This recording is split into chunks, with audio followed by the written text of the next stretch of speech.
जय हिंद दोस्तों, आप सभी का स्वागत है एक बार फिर से आपके अपने यूट्यूब चैनल यूनिक ज्ञान में। आज हम बीए सेकंड सेमेस्टर हिंदी का चैप्टर 4 देखेंगे, जिसमें हमें प्रारूपण लेखन पद्धति के विषय में पढ़ना है। अर्थात हम समझेंगे प्रारूपण क्या होता है, प्रारूपण का महत्व क्या है, प्रारूपण का प्रयोग कहाँ होता है और प्रारूपण की प्रक्रिया क्या होती है लिखने की, और इसका प्रयोग कहाँ कहाँ पर होता है। ये सभी चीज़ें हम इस चैप्टर में जानेंगे।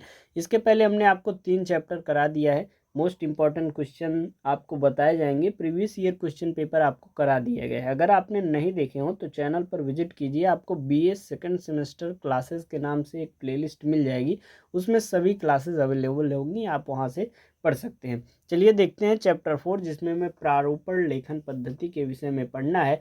अगर आप चैनल पर नए हैं तो चैनल को सब्सक्राइब कर लीजिए, क्योंकि पूरा सिलेबस आपका कंप्लीट कराया जाएगा और बेहतरीन तैयारी आपकी कराई जाएगी।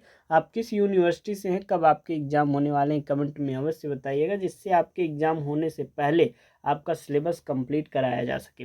चलिए देखते हैं प्रारूपण के विषय में। प्रारूपण आखिर होता क्या है।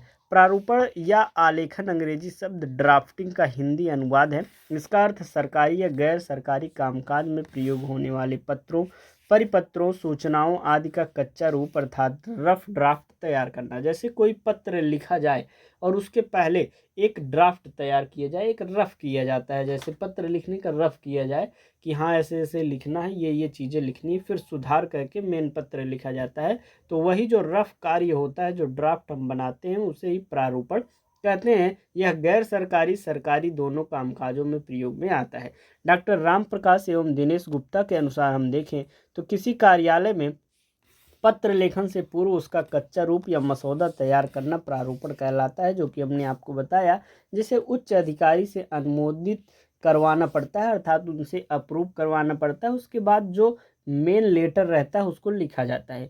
उच्च अधिकारी इस प्रारूप में आवश्यकता अनुसार संशोधन या परिवर्धन करके इसे अंतिम रूप प्रदान करते हैं। प्रारूपण के महत्व को हम समझें तो इसकी आवश्यकता सरकारी और व्यावसायिक दोनों प्रकार के कार्यालयों में होती है।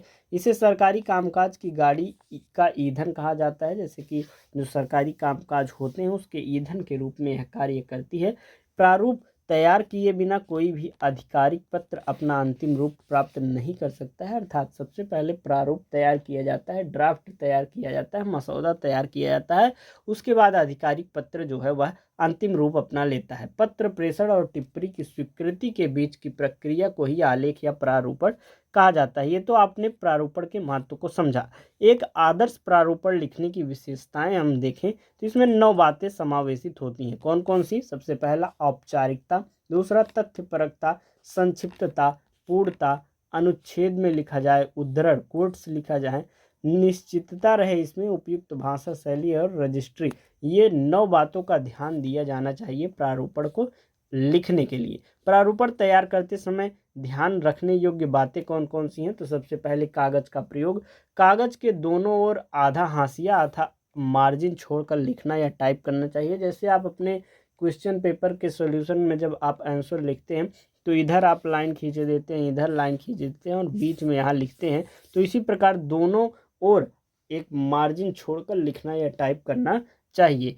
उसके बाद दूसरा इंपॉर्टेंट बात है स्थान छोड़ना। पंक्तियों के बीच पर्याप्त स्थान छोड़ना चाहिए ताकि बाद में आवश्यक शब्द या वाक्यांश जोड़े जा सके। जैसे कि किसी चीज़ का ड्राफ्ट तैयार किया गया, मसौदा तैयार किया गया पत्र का, और उसमें कुछ सुधार करने हों, तो बीच में पंक्तियों के जो स्थान छोड़ा गया रहेगा उसी में उसको सुधार करके जो उच्चाधिकारी रहेगा वह लिख देगा, और उसे अंतिम रूप जब दिया जाएगा तो वो जो सुधार करके बीच की पंक्तियों में लिखा जाना है वह लिखकर अंतिम रूप उसे दे देते हैं। तो पहली क्या जरूरी बात है कि कागज के प्रयोग में हमें दोनों तरफ मार्जिन करके लिखना या टाइप करना चाहिए, और हमें हर पंक्ति के बीच में एक पर्याप्त स्थान छोड़ना चाहिए ताकि बाद में जो आवश्यक शब्द या वाक्यांश है हम उसे जोड़ सकें। तीसरा है अनुमोदन। प्रारूप के ऊपर दाहिनी ओर अनुमोदनार्थ प्रारूपण लिखना चाहिए और इसके साथ पर्ची लगानी चाहिए। संदर्भ, विषय से संबंधित पूर्व पत्र व्यवहार की संख्या और तारीख का हवाला अवश्य देना चाहिए। संलग्नक, प्रारूप के साथ जाने वाले संलग्न पत्रों की संख्या मार्जिन में एक तिरछी रेखा बनाकर स्पष्ट रूप से लिखनी चाहिए, अर्थात जो संलग्नक लगे, जितने संलग्नक उसमें लगे हुए हों उसकी संख्या ऊपर तिरछी रेखा खींचकर बनाकर हमें लिख देनी चाहिए। अधिकारी का विवरण, केंद्रीय रजिस्ट्री की जानकारी के लिए अधिकारी का नाम, पद या टेलीफोन नंबर लिखना चाहिए। मानक प्रारूप, बार बार भेजे जाने वाले पत्रों के लिए एक मानक प्रारूप बना लेना चाहिए। प्रारूपण की भाषा और रचना प्रक्रिया की बात करें तो सबसे पहली बात इसमें भाषा का ध्यान रखना होता है। प्रारूपण की भाषा सरल, स्पष्ट, विनीत, औपचारिक एवं संयत होनी चाहिए। जो प्रारूपण की भाषा हो वह सरल हो, वह स्पष्ट हो, वह औपचारिक हो। अनौपचारिक भाषा का प्रयोग प्रारूपण में भी नहीं किया जाता है। संरचना की बात करें तो आलेख तैयार करने से पहले विषय का प्रकार और आशय समझना आवश्यक है। सामान्यतः प्रारूपण को 3 भागों में बांटना चाहिए। सबसे पहला है निर्देश, इसमें पूर्व पत्र व्यवहार का संदर्भ दिया जाता है या विषय को संक्षेप में बताया जाता है।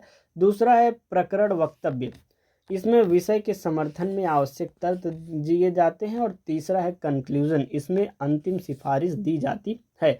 सावधानी इसमें क्या रखना है, मुझे यह कहने का निर्देश हुआ है जैसे वाक्यांशों का प्रयोग जो है पत्रों में बार बार नहीं करना चाहिए, हमें यह बात का ध्यान रखना चाहिए।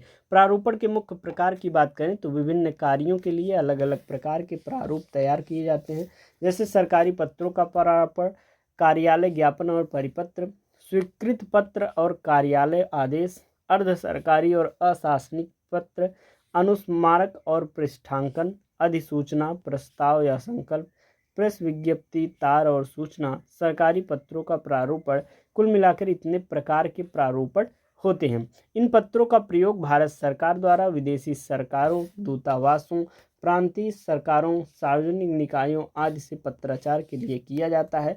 सरकारी अधिकारी पत्र लिखते समय प्रथम पुरुष एकवचन का प्रयोग करते हैं, जैसे कि मुझे आपको यह सूचित करने का आदेश हुआ है। स्वायत्त संस्थाएं या जो स्थानीय निकाय होते हैं वह निवेदन है कि वाक्य का प्रयोग करते हैं, क्योंकि वे सरकार के सीधे अधीनस्थ नहीं होते हैं। तो इन बातों का ध्यान रखना होता है। इस प्रकार से ये प्रारूपण जो है आप अच्छे से समझ गए होंगे। कोई भी डाउट हो तो आप कमेंट सेक्शन में पूछ सकते हैं।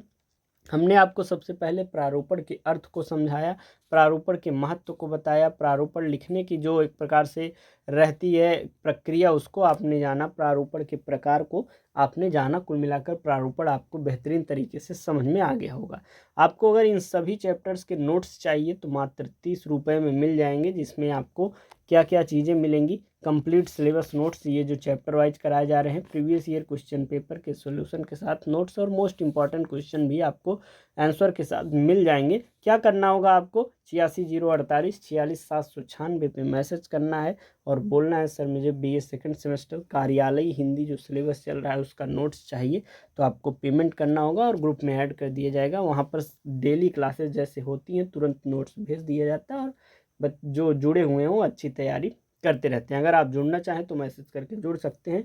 बाकी टेलीग्राम चैनल अवश्य ज्वाइन कीजिएगा, जिसका लिंक आपको डिस्क्रिप्शन बॉक्स में दिया गया है। वहाँ पर सभी जानकारी, नोट से रिलेटेड, क्लासेस से रिलेटेड, यूनिवर्सिटी से आई ऑफिशियल नोटिफिकेशंस आपको भेज दी जाती हैं। चैनल पर बने रहिए, अपने दोस्तों को शेयर करिए। मिलते हैं नेक्स्ट वीडियो में, धन्यवाद।